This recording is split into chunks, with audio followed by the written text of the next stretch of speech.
Beginners కూడా చాలా ఈజీగా చేసే చేపల పులుసు చేసి చూపిస్తానండి. చాలా టేస్టీగా ఉంటుంది. అలాగే చాలా ఈజీగా కూడా చేసుకోవచ్చు. ఇలా 2 కేజీల చేపలు తీసుకొని శుభ్రంగా వాష్ చేసి పెట్టుకోవాలి. ముందుగా స్టవ్ పై బాండీ పెట్టుకోవాలి. కొంచెం పెద్దగా వెడల్పుగా ఉండేది పెట్టుకొని ఆయిల్ పోసుకొని చేపల కోసం ఎక్కువ ఆయిల్ అనేది పోసుకోవాలి. మనం కట్ చేసుకున్న ఆనియన్స్ వేసుకొని బ్రౌన్ కలర్ వచ్చేంత వరకు ఫ్రై చేసుకోవాలండి. ఇందులోనే సన్నగా కట్ చేసుకొని ఒక 3 టమాటాలు తీసుకొని కట్ చేసి వేసుకోవాలండి. వేసి బాగా వేగనివ్వాలి. కొంచెం సాల్ట్ అనేది వేసుకుంటే బాగా వేగుతుంది. టమాటో, ఉల్లిపాయ కూడా బాగా వేగిపోవాలి పచ్చివాసన లేకుండా.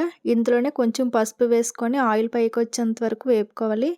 ఇందులో సన్నగా కట్ చేసుకున్న ఒక 5-6 పచ్చిమిరపకాయలు కూడా వేసుకోవాలి. అలాగే ఫ్రెష్గా రుబ్బుకున్న అల్లం వెల్లుల్లిపాయ పేస్ట్ కూడా వేసుకోవాలండి. వేసి ఒకసారి బాగా కలుపుకోవాలి. ఇందులోనే టేస్ట్ సరిపడా కారం కూడా వేసుకోవాలి. ఇప్పుడే వేసి ఒకసారి బాగా కలుపుకొని ఆయిల్ పైకి వచ్చేంత వరకు కలుపుతూ వేయించుకోవాలి.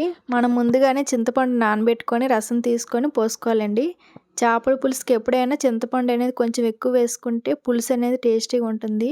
మనకి ఎంత పులుసు కావాలో అంత పెట్టుకొని ఉప్పు కూడా చెక్ చేసుకొని మూత పెట్టి మరిగించుకోవాలి.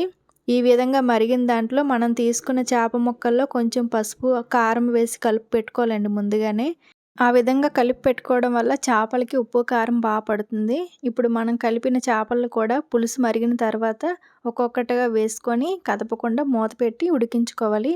మధ్యలో ఒకసారి కదుపుకుంటే సరిపోతుంది. ఇందులో ఫైనల్గా ధనియాల పొడి, ఫిష్ మసాలా అలాగే కొంచెం గరం మసాలా కూడా వేసుకొని ఒకసారి కలిపి సిమ్లో పెట్టుకొని ఆయిల్ పైకి వచ్చేంత వరకు మనం బాగా ఉడికించుకోవాలి.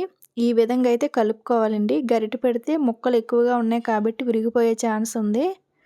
ఇలా కొంచెం ఆయిల్ అంతా పైకొచ్చి కర్రీ దగ్గర పడాక కొంచెం కొత్తిమీర వేసుకుంటే చేపల పులుసు అనేది చాలా టేస్టీగా చాలా బాగుంటుంది రైస్లోకి.